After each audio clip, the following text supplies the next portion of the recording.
All right, my name is Heron Tait, Guelph alum, I was here in 1995. That's when I graduated. I'm here with some two young bloods, Darius and AJ Allen, recent grad. Just gonna have a quick conversation. Black History Month, it's a great time of year. Talk about what it means to us and also to just catch up on what's going on. So how you guys doing? Good, man. Grateful for life, grateful to be here and to have experiences like this and discussions like this. I think it's important to at least educate ourselves and other people who watch about our culture and what it means to be a proud black man in this society. That's right. Yeah, I agree. Same thing, man. It's important to talk about not only to other people but to ourselves because it's tough to learn. So For sure. And I remember you and we met up last week. Was it last week?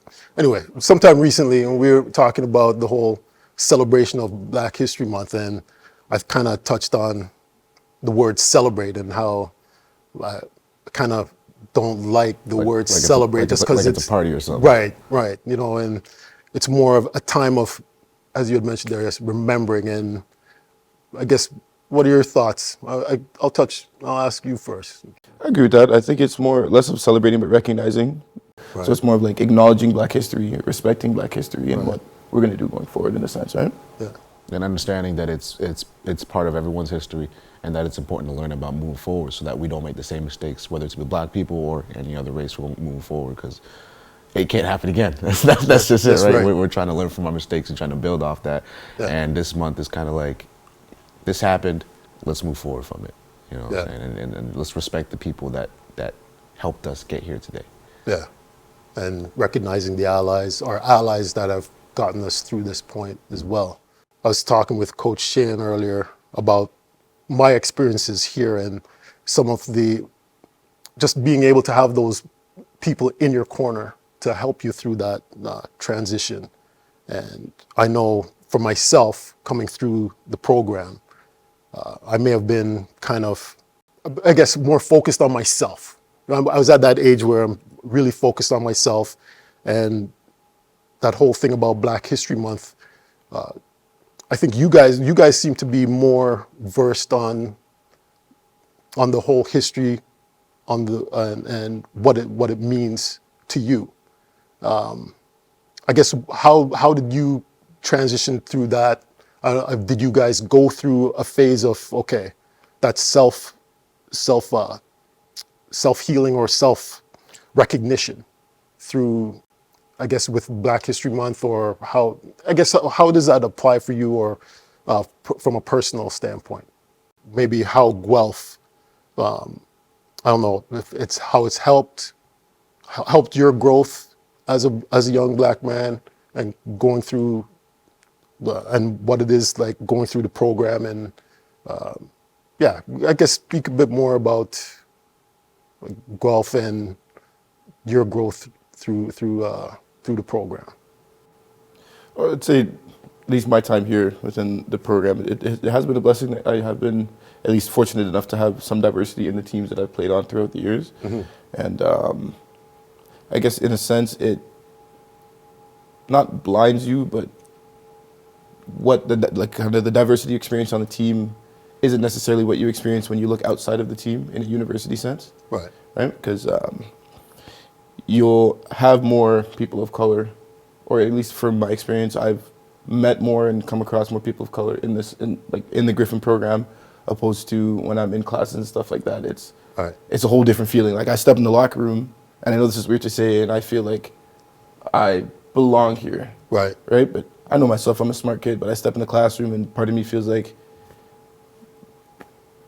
and not an outcast per se, but like alone in a sense, right? And it's a weird feeling, and it's come to terms with that as well, and kind of being like, it's not necessarily a bad thing, but more so like I'm paving the way for someone else.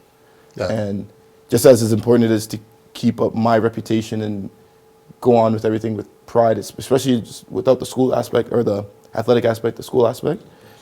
It's important because for some people, I might be the first person of color that they may have had a class with, and that's the truth, right? Some people come from very small towns. So true. And so everything that I do is a reflection of the people behind me. That's so true. And the people that they meet, right? Right. And so it's kind of when I came here, it's kind of understanding that, right? Like a lot of people might have their first encounter with a person of color or actual like friendship with a person of color, Right. and not that it's my burden to carry, But it feels that way. It is my burden Yeah, to carry, it right? is, like yeah. because I want good for the next black person behind me or Exactly. any person behind me of color. Right. I got to make sure that I'm acting with utmost respect, and that's not something I would have experienced at home, right? My family's sure. black, but it's something when you leave your family, you leave the nest, and you come out here, and you're in an environment where you're like, I'm not the common denominator here. Yeah. I got to act like that. For sure.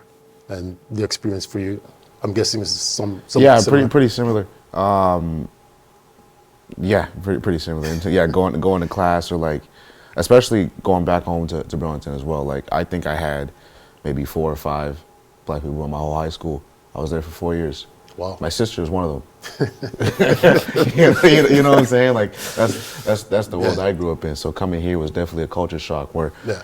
I could go from locker to locker here, and I got a white person here and a Filipino here and a Middle Eastern there and you know what I'm saying? This is the most diversity I've ever been around. So it definitely opened my eyes, and it was a blessing to experience that and to be able to connect to so many people in such a little space.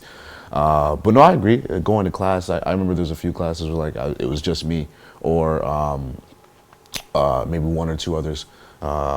It's just, yeah, I agree with that burden. I've also felt that for a while. Like I could be the first black person someone meets, so it is important for me to put on a good appearance, I guess, for not only all black people, my family. You know what I'm saying? My friends. I don't want to be the one that you look at and say, That's the stereotype. Yeah, that's the reason. Yeah. I don't want to be that person. I don't want to be that reason. So, it is a burden to carry. You know what I'm saying? Because I gotta always act with respect. I gotta always make the right decisions. I gotta always watch my tone. I gotta always watch my attitude. Yeah. And not to make sure. I'm a big, strong football player. I gotta make sure not to use my strength to that extent, right? Because aggression and all that stuff. sure. But yeah, that's I kind of have the same stories as well. Well, yeah, to touch on that, I studied computer science here, and there were certain times where, actually, I'll tell you a story. We had a pep rally in UC, and I went in there. We had our jerseys on, but I had a jacket over, and somebody came up to me and asked me, "What's going on in here?" I said, "Oh, we're football team's going to do a pep rally," and they're like, "Oh man." Talking about it, how embarrassing it might be. Never once did I mention that I was on the team. And then when it was starting up, I took my jacket off. Like, wait, you're on the football team? That's one of the things. So coming here, I actually told people more about my taking computer science than playing football, because that stigma that, black guys are always athletic, never smart. So I always wanted to represent the smart side of myself rather than the athletic side, right? We're always seen as the people that, we can jump high, run fast, and all that stuff. So I always wanted to represent, like, hey, we're more than just athletes here. So I understand what you're talking about with regards to the burden and getting past that. And for myself, when I was here, I was one of 4 black guys on the team. And yeah, so it was definitely a shock coming from Scarborough, where, like I said, a mix of people, but it was a blessing as well. Opened my eyes to meeting guys from small towns where I would never have ran into them in other walks of life. Yeah, right? we were talking about that. Like we've met people that I never thought I'd be friends with in my life. Oh yeah, it's ridiculous. Like I always talk about my friend Ray Martin. I think I mentioned him. He's from Peterborough.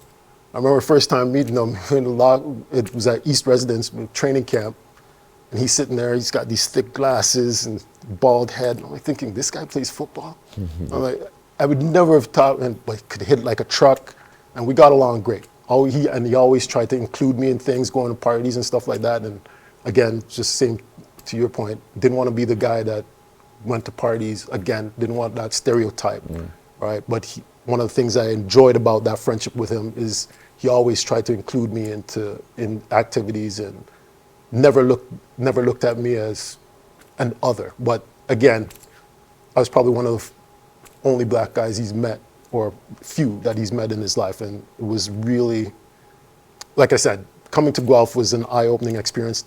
It was the best choice for me, and I'm glad to have come here. And yeah, it's been an experience that I treasure for sure. How do you feel about that identity piece that you were just talking about? Like how we all try our best not to portray ourselves in a certain way. Like football's a ginormous part of all Right. of our lives, right? Totally. But I know when you and I, go out or do like that, that's the last thing we talk about ourselves Yeah. about. It's the last thing. I'd rather someone come up to me and be like, hey, you look like a smart guy. That's what I'd rather. Jump you know off what I'm right and be saying? like, hey, Yeah. you play some sort of sport? Because I know, I'm a smart kid. I'm a human. My brains will take me further than my legs will. Why don't we address that before you come up and make assumptions? Why don't you assume that I'm Yeah. smart? Why is it that you go with the baseline? And it's about changing that baseline, right? Yeah. Right? Agreed. We've all worked so hard to make sure that's not the first thing people notice. Right. To me, it's amazing because there's like, what, 30 plus years difference between us. And yet we share that common thread, right? Just that burden of, it's interesting because you wake up, it becomes such a part of your life that you don't even really think about it too much now, but you're mildly aware of it, right? Just walking out into that world and as that code switching people will say, right? You act a certain way, and I know everybody does it. Everybody has a different face for different environments. I think it's a bit more acute, just a bit more acute with us. That just that. A little sharper. Yeah, you know what I mean. Just have to be. Yeah. Yeah, you just want to represent properly. That's all we're trying to do, man. So yeah. All right, thanks guys. Anything else you guys want to ask me or share or? Well, I'll touch on kind of the flip side of that conversation is running into people who are ignorant and don't know any better and situations like that. And I think coming here has taught me at least how to manage myself in those situations. I've done a great job. And not lash out. Yeah. And kind of help people come to a better understanding of A, why you're wrong, and B, why you should probably never say those words ever again. Like in your life, just bury it, forget about it. Don't think about it. Yeah, because there's been a lot of more. I've come across a lot more people that are just don't know. Yeah. Right? And I mean, I said this too, right? You don't know what you don't know, and you are who you're around. So like, if you're around people that obviously don't know, right? They're not around black people. They're from, I don't know, just places. Predominantly white. Predominantly white communities, right? They'll say things that they don't know are offensive. Right.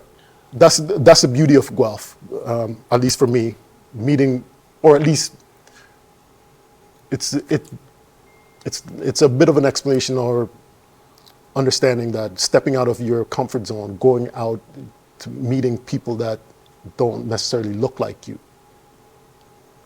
it serves a benefit because you get to understand that person better. And they you get to have those understand you. Right.